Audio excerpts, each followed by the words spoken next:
Teachable moment is our topic. Here's the definition: an event or experience which presents a good opportunity for learning something about a particular aspect of life. I was tasked with looking into this a long time ago. I got a couple hub captains together and we started trying to wrap our arms around, like, what would a teachable moment look like for the hubs? And in my head, the scenario I was trying to capture was, we've had a 4.2 earthquake, mild, but really enough to get our attention. It's the first one many of us have ever experienced in the Seattle area, and we're really shaken up. And how can we, as the hubs, capitalize on that and help folks prepare and educate them about the fact that we exist? So that was what I was going into this with. Each hub that was sitting at that table had a very different approach, kind of based on their hub location, based on the personality of the hub captain, on their energy level, their bandwidth. We were kind of all over the map. So this is some of the things that were thrown out. There was one group that really was interested in going to the local grocery store and putting a table up and some brochures and maybe bottles of water with their hub address on there. That was kind of their outreach plan, was to physically stand outside the grocery store. Other folks were like, yeah, all I can manage to do is send an email to my mailing list, which frankly are the people we're constantly reaching anyway. So it's not really a broader audience than the folks we have currently engaged. Other folks wanted to stand up the hub, like literally put the canopies up, stand around, just talk through people that would walk up and go, "What are you guys doing here?" And educate that way about the hub. It works very well for some hubs because you're in a very visible location. Other hubs are kind of more tucked away and you don't get much foot traffic. Yeah, we were kind of all over the map. The thing I was thinking about for me, because it's simple and it's stuff I do all the time, was just going, oh, okay, we had an earthquake last night. I'm going to start teaching tomorrow and just do the Zoom classes that I do all the time, just have them in the can ready to go. Again, we were all over the map. Talking to Cindy, who has a much broader perspective than I do sometimes and comes up with these gems. Basically, she said, what are you concentrating on this 4.0, 4.2 earthquake for? Seattle may have that, we may not, but there are teachable moments all over the place, all over the world, even here in the US. Let's capitalize on those. They're much more common. That made perfect sense. When she said it, I went, oh my God, she's right. That's what I should be capitalizing on. There are several hub folks who have already started capitalizing on these opportunities. And I'm just pointing out a few of them here. Wedgwood Hub, folks in Wedgwood actually lost power. So they started getting together. They got on the radios. They were talking to one another. The hub captain there put a query up on their website saying, hey, how did you guys fare in the bomb cyclone? And just kind of starting the conversations. We did a deep dive in October for the hurricanes. Bean and Rainier Beach Hub are both killing it in their Facebook posts. So just excellent. And Ron, I'm sorry, I should have put your name up there. I forgot about it. Folks are reaching out. We're just not very organized, and it's obviously not reaching everybody. Just a quick review. This is how we reach people now. Most of the hubcaps have mailing lists, thank goodness. If you don't, you should be starting one. We do have the network newsletter. It doesn't go out very often. I think City has done it in the past once a quarter. So it's not very timely. Typically, it has been information for a quarter and then one goes out. But that is a way that we talk to people and reach out. Our outreach events in the summer, social media. And again, our kind of our presence in social media is a little patchy. We'll talk more about that.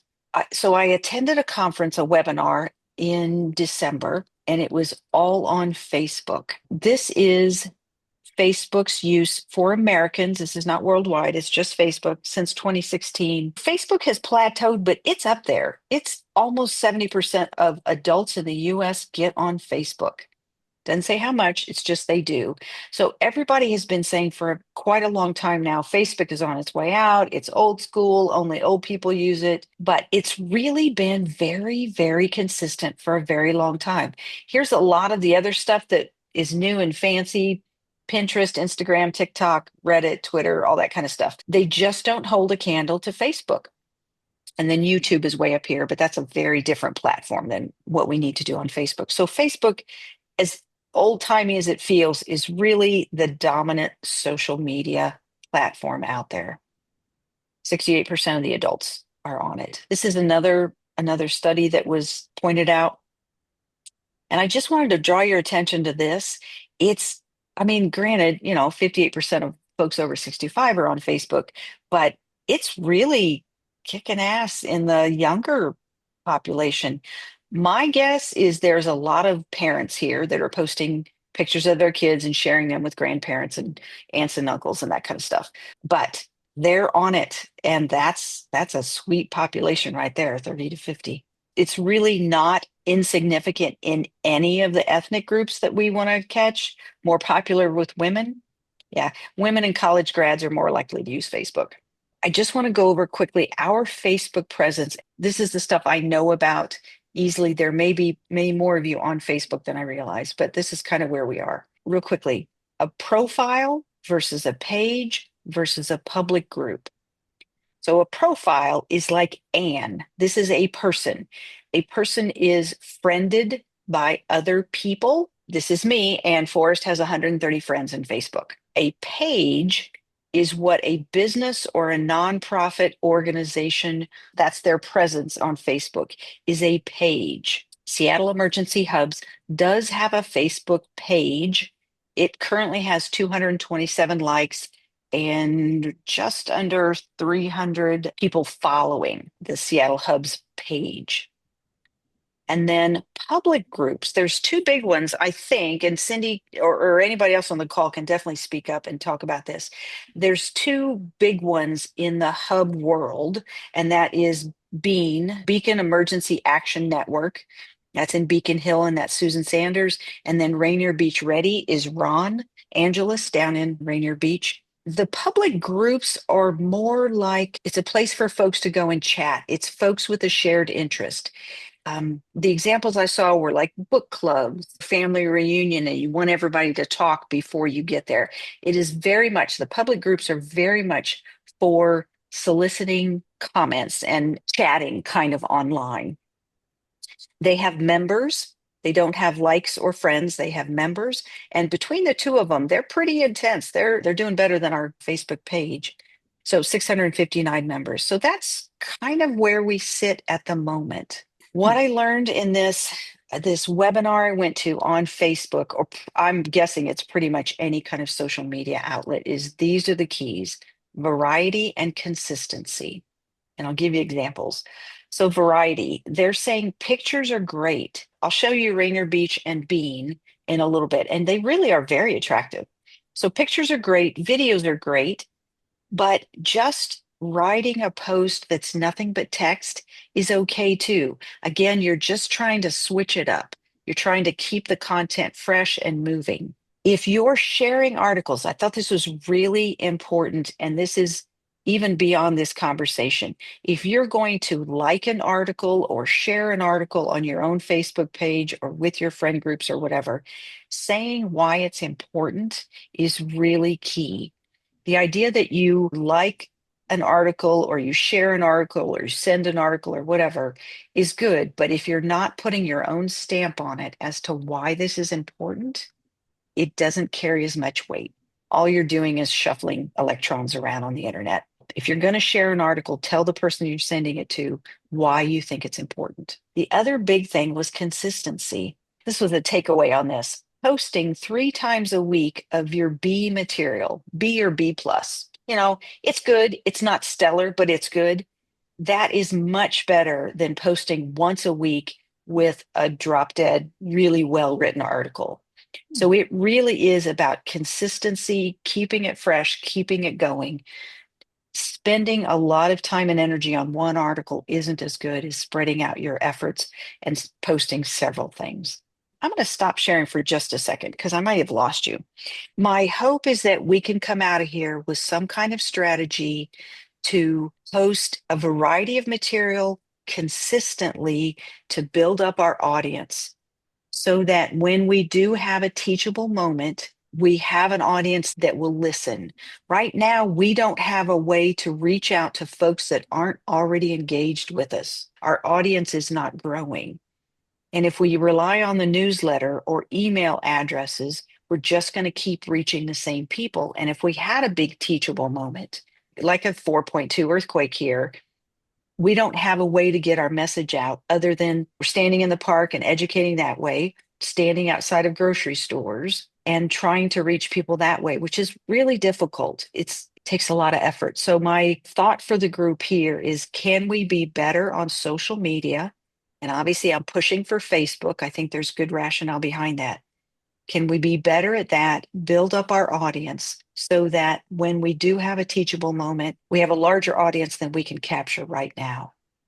And can we steer folks on our individual mailing lists? Can we steer them to one central place on Facebook where the content is consistently updated with a lot of variety and picking and choosing from quite a few resources we already have? Questions or comments right now? One of the problems with central point of contact is it doesn't drive people to a specific hub. I don't want to get too much in the weeds now because I'm not a Facebook expert by any stretch, but if we had a strong presence in one spot on Facebook, like the Seattle Emergency Hub page, then the North Capitol Hill Hub page could link to it and share that information. And it would be easy to post it in one place and then share it to other Facebook pages. Okay. So they don't have to come to the Seattle one. They could only go to Capitol Hill, but you're still getting that very fresh current information. We've gone through at least 4 people who've come and said, "Oh, I want to be your social media person." So I interview them, I onboard them, careful of how much keys I hand over, and they're gone within 2 months. And I don't know if we're boring, we're not as sexy as they thought, or they didn't get to do what they really wanted to do. But that's what we just need is content creators and posters.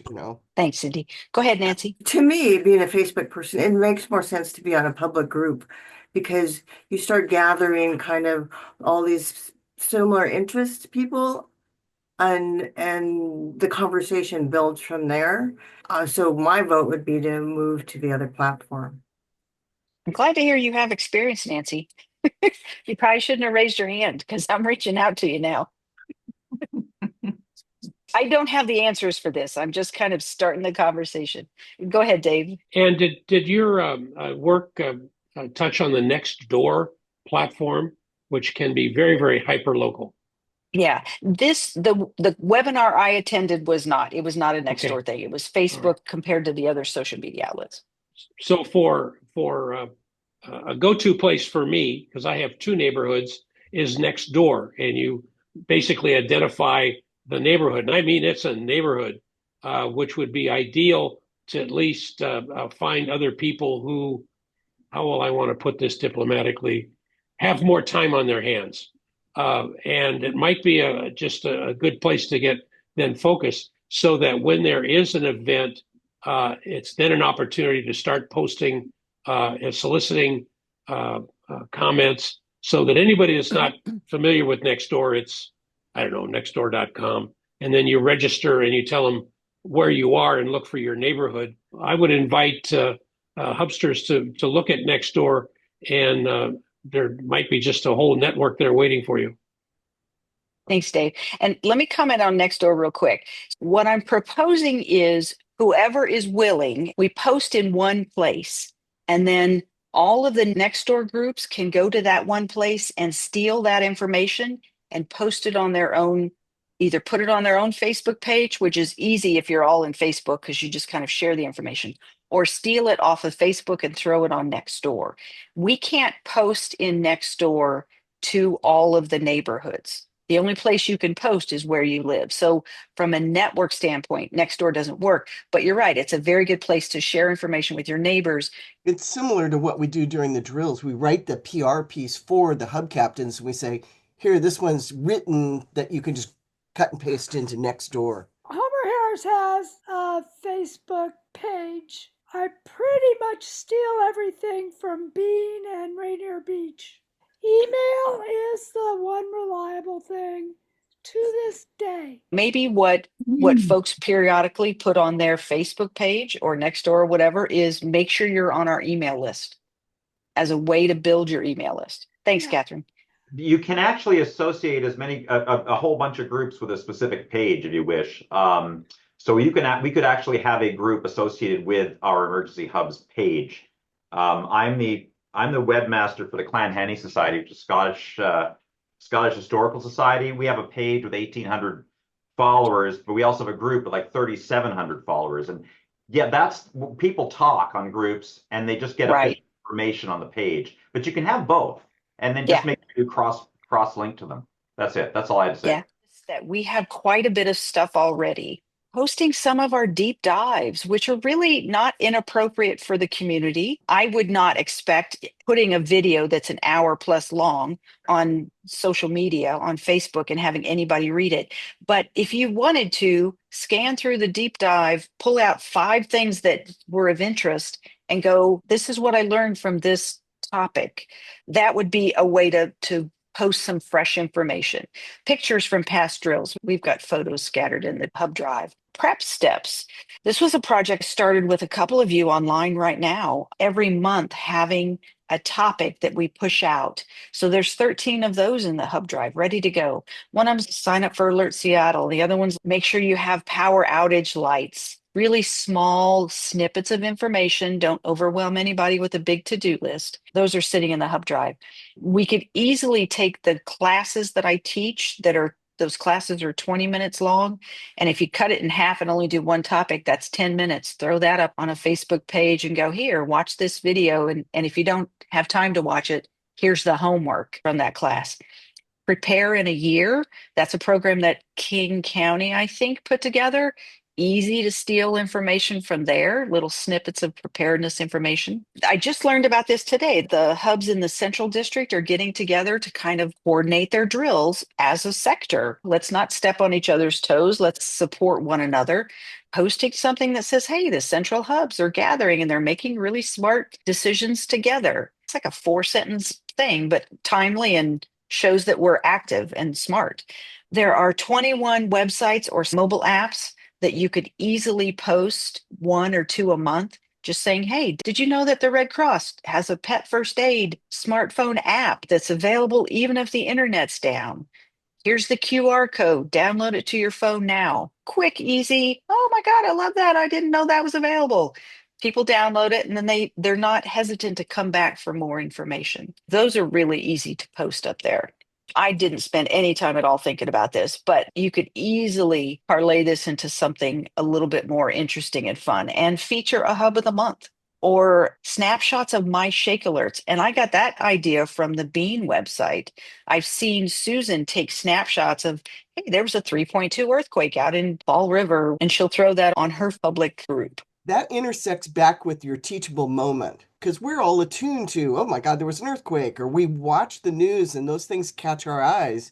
And it's the posting of that where people go, oh, I didn't know that happened. And they get that teachable, why are we posting about this? Because, whatever water is going to be really important. Right. Yeah. This is the Bean public group. There we go, 553 members, Bean Emergency Action Network. I just love going through this. I just think Susan is fabulous on this. So she's posting stuff that are a little bit outside of, disaster preparedness or at least the hub world, but that's her purview. It's her page. Washington State Emergency Management is now on Blue Sky, which is another social media site. This is an article about islanding. This was an earthquake, February 22nd. Little bits of information. USGS. This is an event coming up. This was the community building class. Yep, she's always So, good about that stuff. yeah. So I'm going to pop over to Rainier Beach. So this is theirs. I love this picture. I wish folks didn't have masks on, but that was a sign of the times. Again, a public group page, 107 members. Here's their information about their hub. And then February 13th, Ron posted about a Stop the Bleed class coming. I really liked this one. Emergency preparedness step 1. This is literally a plastic bag with an Alert Seattle card on it. So super simple. And really that picture isn't bad. This is Ron's Rainier Beach Ready sharing or linking to, I don't know what the word is, but these, Susan posted this about the earthquake and now it's showing up on the Rainier Beach page just because those 2 pages are talking to one another. And then this last one, I don't even know what this is. Home Again Pet Rescuer.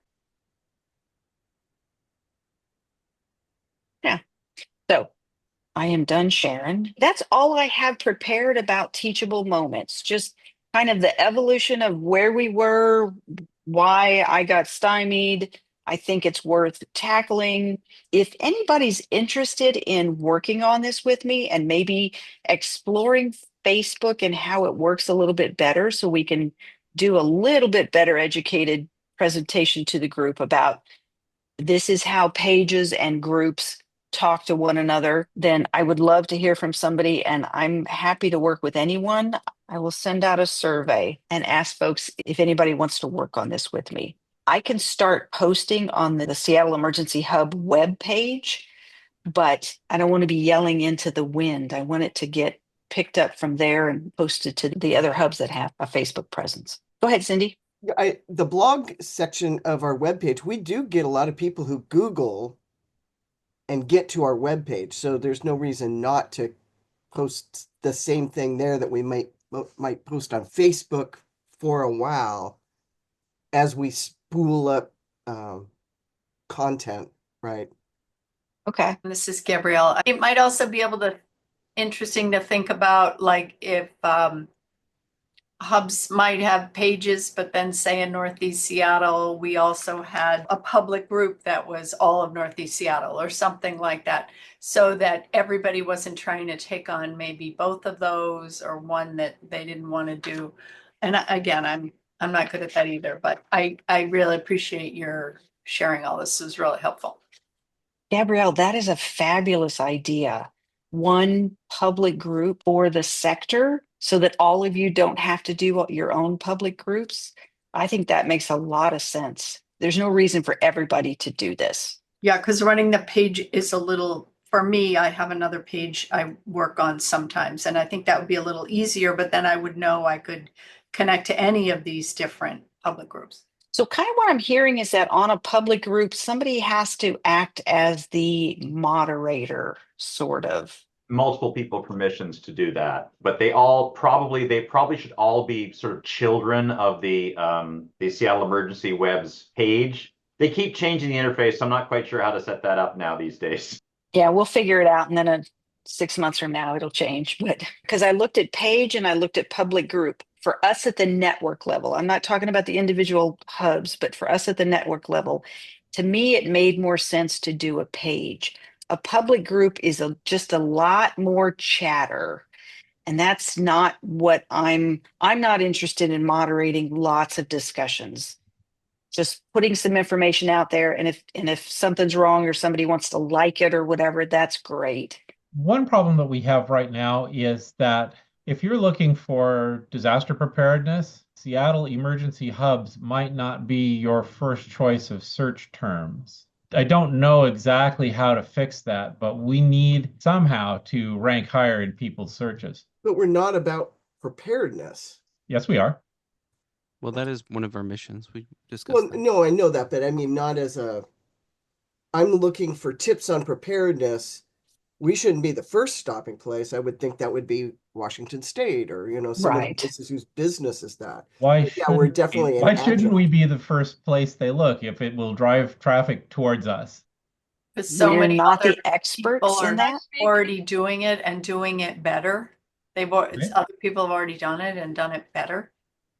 This is Okay. Gabrielle, Kurt. That's what I would say. That would be my answer.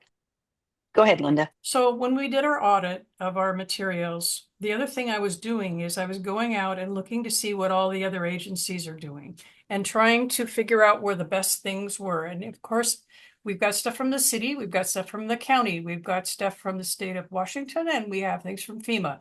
In addition, we have Earthquake Country, the Great Shakeout. There are so many that all have how to prepare your household. So I thought that what we could do, our special sauce might be that we curate the best of those things and we recommend those, because we're not going to create all those new kinds of materials from scratch on every topic. Why? It's being duplicated out there ad nauseum. And in fact, I believe that one of the problems is overwhelm. People are overwhelmed by this stuff.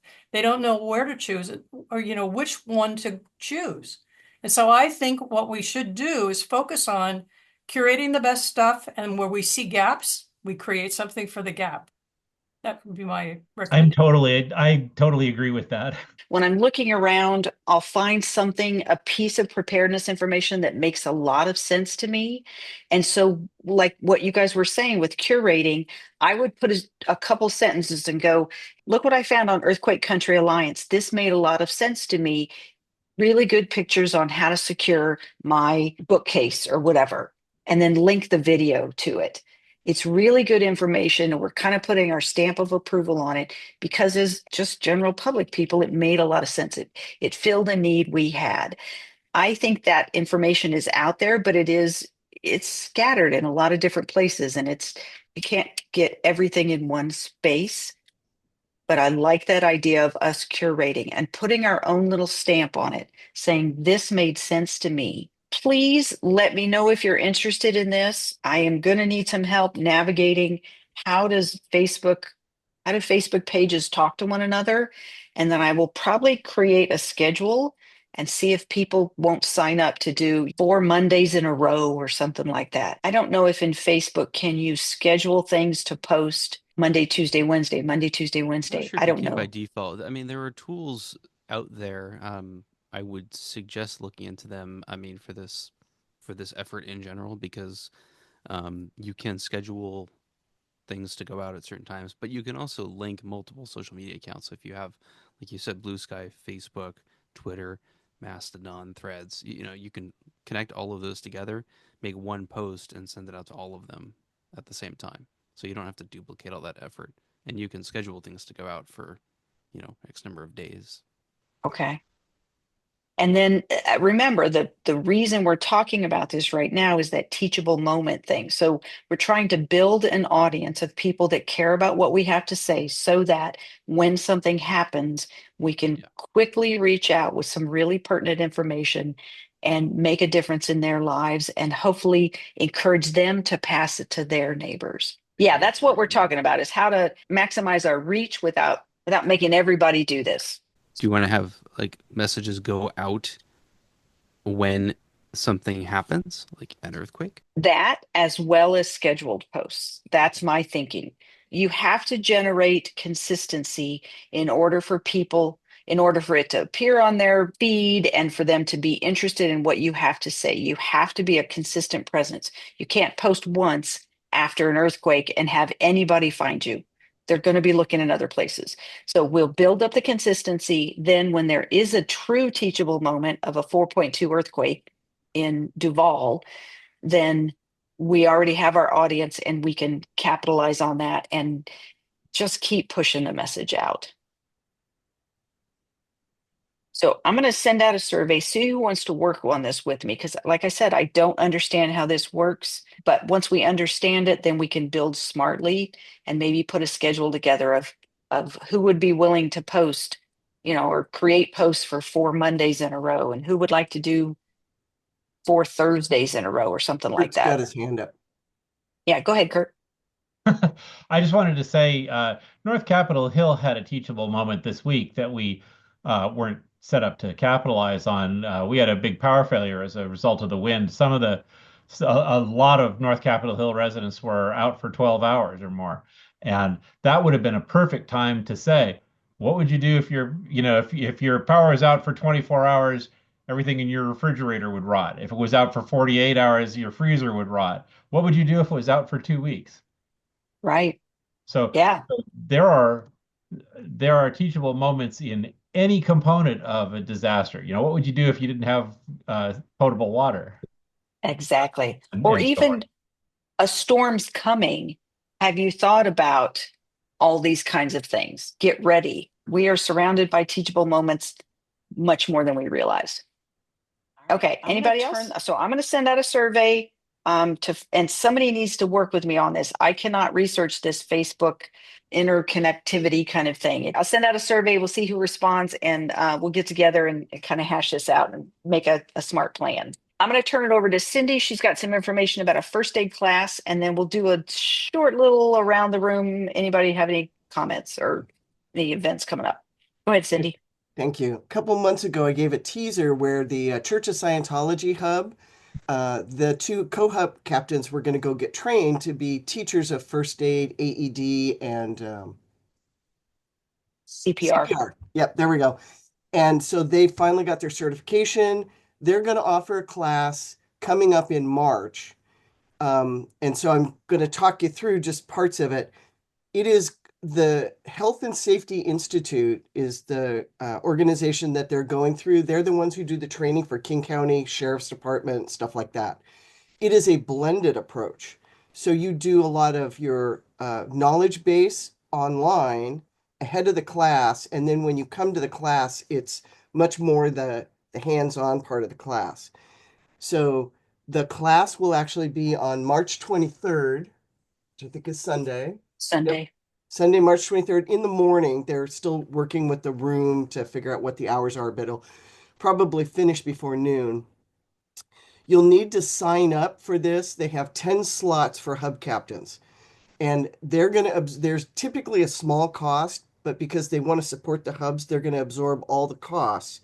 So I'm going to send out the email with the how to register, and you'll have 2 weeks to do the pre-training materials so that you're ready to go on March 23rd. And that will all be explained in the email you'll get as when you register with Danner.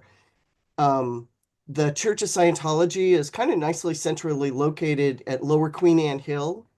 So a little far from the South folks, but they have a very large facility, which is where their hub is located. They're also going to have an open house on March 3rd because of World Civil Defense Day. So if anybody wants to go visit their open house, that'll be in the invitation too. But take a slot only if you're going to go. And I would say, please don't have one hub take all 9 slots, try, 1 or 2 per hub, maybe at the most. They want to get up to 1 a month, but this is their first one. They got to see how it goes. So heads up that's coming out. Special bonus to you guys because you're online and you'll see it first. Nice. That's it. We call this a shakedown cruise when you're teaching a class for the first time. Cindy, are there any other first aid classes that you know of that are good? I was looking actually on the Red Cross this weekend. The website was kind of a mess. I was wondering if you had any recommendations. And I think, did we find out if Seattle Fire's teaching that again yet? I thought Capitol Hill, North Capitol Hill had someone come out and teach, right, Kurt? CPR. Oh, that was just yeah, we had a CPR class at the church. okay. That's all we've heard of was just that. Well, there's The a company called CPR Seattle that does first aid. We're looking for free. Yeah. Yeah, we had the fire department do it. Oh, Pat Moore just took a class at Mountaineers. Yeah. How much was it, Pat? I Depends on want to whether you're say a member or not. 80. It did go over a little bit on Stop the Bleed, CPR, the AED. It was good, and it was taught by a Seattle firefighter. But it was how much? $80? I think it was 80. Wow. That's how much Red Cross is charging, $82. When the fire department came to the church, it was free to take the class, but $30 if you wanted to get a certificate. Some people need to have certificates.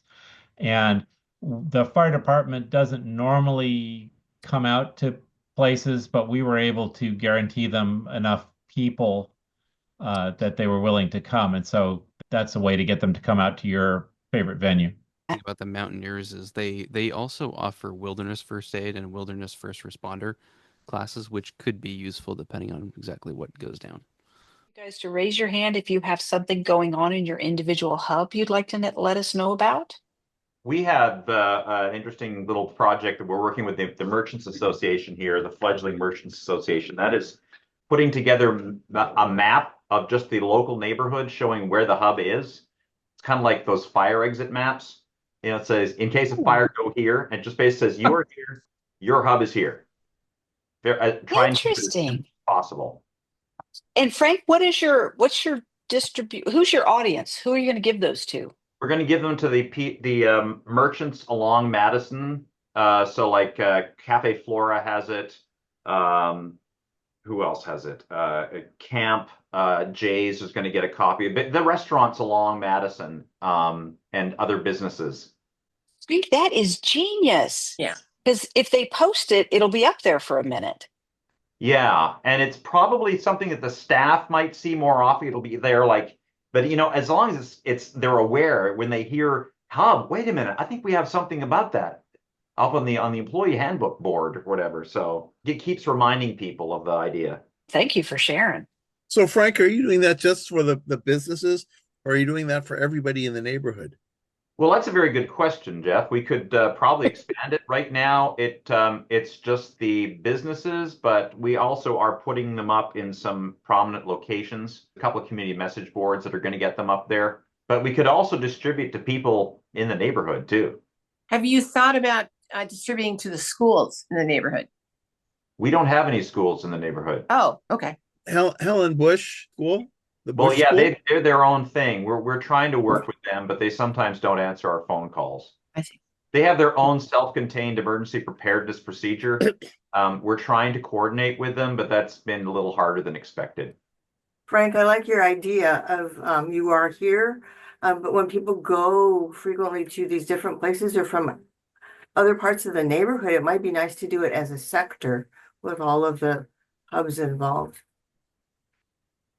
by sector so that it would be less work for a lot of folks to do it together. One of the challenging things is the broader it gets, the more complicated the map becomes. And that's Yeah. Okay, And the good more point. you have to update it. Speaking from West Seattle, I've had to change our expensive flyer and throw away ones as new ones come in. So, Okay, good point. Thank you. Sarah, did you want to talk? A couple of us met on the street accidentally last 2 weeks ago. And who was represented was Frank at Madison Valley, myself and Dana from Madison Park, and Sally Yates from North Capitol Hill. And we began to talk about the fact that we'd had a run at this question about whether we could coordinate with each other. I guess just mean support one another, because we know when there's a disaster, nobody's coming to help, and it's going to be our colleagues in their nearby hubs that might be our first go-tos. So we thought we thought we should take a run at it again. When we tried it the first time earlier this year, we got to the goals were just too lofty.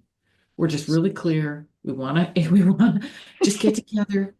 And Frank got us a place at his at Fane community center. And so we'll have a meeting there and we'll talk about who's doing what and when, so we don't, and who can, so they're not, our drills won't be at the same time. How could we share other kinds of like art, whatever? Obviously, this Facebook page and the teachable moments could be something that we all are really grateful for. So we're just gonna meet for the first time next 2 weeks from now, and we'll see what happens. Lovely. Thanks, Sarah. I'm really excited for you guys. I have one more thing, which is that we're rewriting all of our quick starts. Interesting. And we're please share. Yeah, we're finding, wow, we make sure that the quick start, I don't know. Anyway, we have all of the supplies that people will find in what we call the roll bag. So not only it contains all the supplies up in one corner, and then it's everything about your role. And we found that the change of shift really needs to be developed, and the end of day needs to be developed. Yeah. So we're deciding that there's only one quick start, and that's how you start the hub. That's like the very first person who gets there. Shift change. That's something we're going to talk about it with the drill team, the 5 folks that are helping me set the scenario. Can we build in a shift change during the drills in June? And what would that look like? I've never done it. Don't know. Going to try it out. Probably. That's up to the drill team to decide whether or not that's one of the goals, is to practice that. But as a nurse, you have a good background in it. Oh, yeah. I know how to give report. Yeah. But it's a little different when, when I've got 50 people standing in line behind me that want my attention. Sarah, can I give a little background on that quick start guide, just so you know? That came about because we were doing training down in South Park with the Latinx population down there, because we thought they were going to be part of the hub response group. And so much of our English material did not resonate with them that the translators who were doing the class with us said, do you have this in a shortened form, like a quick start for our people who can't go to all this extensive training. And so the nurses who were part of this group facilitating with us, they wrote that quick start guide and translated it into Spanish for us so that we had a way for other populations to use it.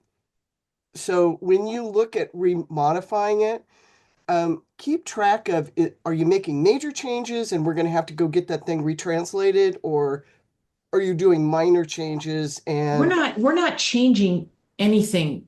oh, I was hoping you were going to improve it based on, Well, we kind can of share, exercises. we can share what we do, but we would never change yours. We copied and now we are doing our own thing.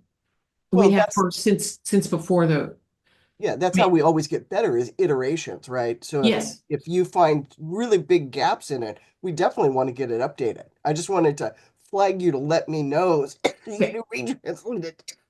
Okay, good plan. Go ahead, Pat. So I met with Joanna from Crown Hill and Jim from Finney, and we talked a little bit about this same idea of like kind of getting together in the northwest corner because we're all sort of neighbors and just being a little more efficient about our trainings and support each other. So I think we're all kind of thinking in the same vein. Again, another heartwarming moment for Anne.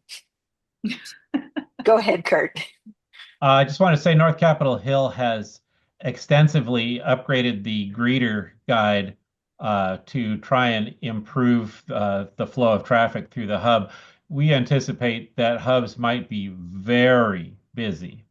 And so Susie Hammond worked tirelessly on trying to build a way to get people through the greeter and to the various stations more rapidly. And if anybody's interested in that, we could help you out with some documents.